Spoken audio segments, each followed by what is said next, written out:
அடுத்து தது குன். இங்க நல்லா நீங்க கவனிக்கணும். ஜீன் கொடுத்திருக்காங்க. வக்ஃப் ஜாய்ஸ். ஓகேவா? இப்ப பாருங்களேன். காஃப், குண்டு காஃப் கல்கலாவுடைய 5 எழுத்துக்கள்ல ஒன்று இல்லையா? அப்ப நம்ம என்ன செய்யணும்? இந்த குண்டு காஃப்க்கு சுக்குன் வைத்து, சுக்குன் வச்சுட்டு அசைச்சு நிறுத்துறோம். கல்கலாவுடைய சட்டத்தை ஃபாலோ பண்ணி ஓதணும். பட் அந்த கல்கலாவுடைய சட்டத்தை என்ன செய்யக்கூடாது? எக்ஸ்பிளைன் பண்ண கூடாது. இங்க ஜீன் கொடுத்திருக்காங்க. வக்ஃப் லாசிம். நம்ம என்ன செய்யணும்? நம்ம சாய்ஸ்க்கு ஓதுறோமா? அப்போ காஃப்க்கு சுக்குன் வச்சுட்டு அசைச்சு ஓதணும். அடுத்து முல்குன்னு இருக்கு. இங்க மீம் கொடுத்திருக்காங்க. மீம்னா என்ன செய்யணும்? கட்டாயமா நம்ம நிறுத்தி தான் ஓதணும். அப்படிங்கிறதுக்கு உண்டான ஒரு பாயிண்ட்ஸ் வந்து நம்ம கொடுத்துருக்கோம் இல்லையா? இந்த குட்டி மீம் குர்ஆன்ல எங்க வந்தாலும் சரி நம்ம அதோடைய முழு பெயரை என்னன்னு சொல்லி கொடுத்துருக்கோம். வக்ஃபு லாசிம். இந்த இடத்துல அவசியமா நம்ம நிறுத்தி தான் ஓதணும். சரியா? அப்படி நம்ம ஓதல அப்படின்னா பொருள் மாற்றம் ஏற்பட்டுடும். குர்ஆன் வசனங்கள் விளக்கங்கள்ல அந்த தமிழ் தர்ஜுமா என்ன செய்யுது? அர்த்தங்கள் மாறுபட்டுடுதுன்னு சொல்றாங்க. ஓகேவா? அப்போ முல்க் அவ்வளவுதான். லவ் உன் அப்படின்னு கொடுத்திருக்காங்க. நம்ம வக்ஃப் முத்துலக் வந்ததால லவ் அந்த வாவுடைய சப்தம் சைலண்ட் ஆகும். லவ். அடுத்து ஷக்னின். எப்படி கொடுத்திருக்காங்க? ஷக்னின். எப்படி ஓதணும்? ஷக்னு. அந்த நூனை ஷக்னு அப்படின்னு செய்யாம அலிஃப அதிரோட சொல்லிட்டு ஷக்னு. ஓகேவா? பாருங்க, இப்போ ஸ்கிரீன் பாருங்க. அடுத்த 2 வேர்ஸோட இந்த வக்ஃபுடைய 4 அடையாளங்கள் பயிற்சி முடியுது. அதுல நம்ம உங்களுக்கு என்னென்ன தன்வீன் ஆட் ஆகி வந்தா எப்படி படிக்கணும், குண்டுத்தா வந்தா எப்படி படிக்கணுங்கிறதையும் நம்ம எக்ஸ்பிளைன் பண்ணியாச்சு. ஓகே, நெக்ஸ்ட் பாருங்க. கிஸ்தி அப்படின்னு கொடுத்துருக்காங்க.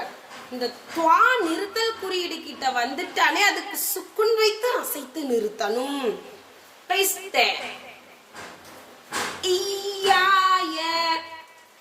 எப்படி நிறுத்திக்கணும்?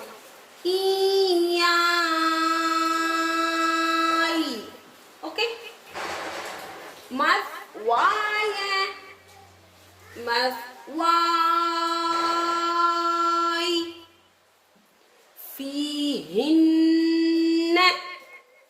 இப்படி கொடுத்திருக்காங்க. இதை நம்ம எப்படி சொல்லிக்கலாம்? ஃபீஹின் இப்படியும் சொல்லலாம். ஃபீஹின்ன 2 மெத்தட்லயும் ஃபாலோ பண்ணிக்கலாம். அடுத்து ஜான்.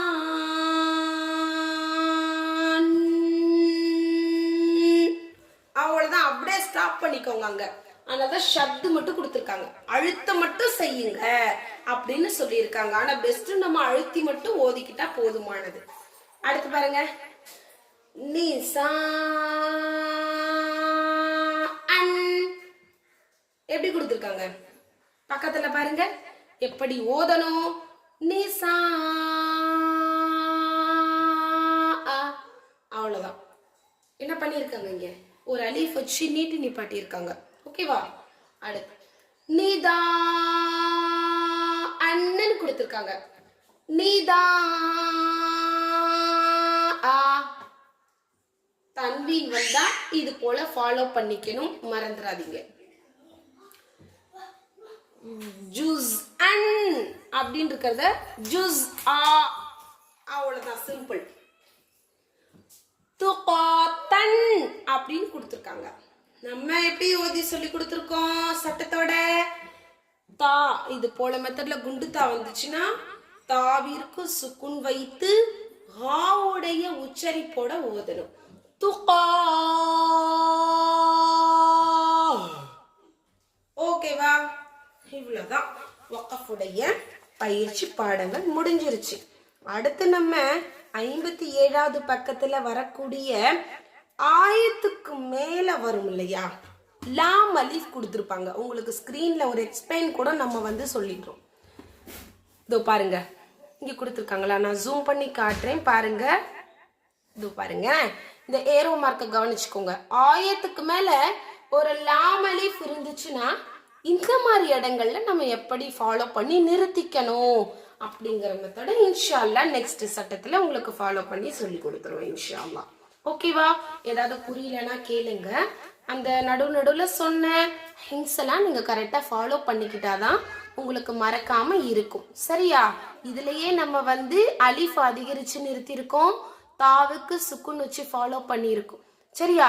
அடுத்து இன்னொன்னு முக்கியமான சட்டம், லாஸ்ட் பாயிண்ட்ல பாருங்க, ஹம்சாவுக்கு தன்வீன் பெற்ற நிலையில தன்வீன் வந்துச்சுன்னா அதை நம்ம என்ன செஞ்சிருக்கோம், ஒரு அலிஃப் வச்சு நீட்டி நிப்பாட்டிருக்கோங்கிறதையும் ஹிங்ஸா எடுத்து எழுதிட்டு எனக்கு இந்த பயிற்சி பாடம் போடணும். சரியா? அஸ்ஸலாமு அலைக்கும் வரஹ்மத்துல்லாஹி வபரகாத்துஹு.